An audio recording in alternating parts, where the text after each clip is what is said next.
দেওয়ান ছিলেন আগে মানে আমার এই যে মেদিনীপুরটা ছিল পুরী অন্তর্গত, এবং কিছু মানে কত দূর ছিল।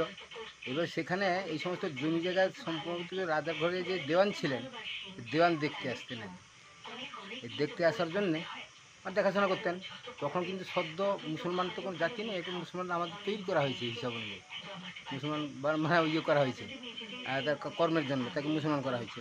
সেই যে মুসলমান যে উৎপত্তির থেকে পর যেখানে সেখানে ওরা জায়গা টায়গা করে বসে যেত, এবং তারা যে জায়গা দখল করবে তখন হিন্দু রাজারা তাদের কোনো স্পর্শ করবে না, মানে তাদের কোনো ছোঁয়া কোনো নেবেন না কোনো, এবং তাদের ছোঁয়া হবে না, এরকম একটা ব্যাপার আছে। দেওয়ান এসেছিলেন, দেওয়ানের পিছনে রাজা স্পাই পাঠিয়েছেন।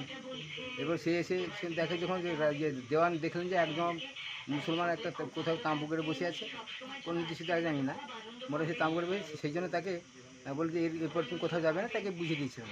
স্পাই গিয়ে সেখানে বলেছেন যে জগন্নাথ আমার যে দেওয়ান গেছিলেন, উনি সেখানে প্রসাদ ইয়ে করেছেন।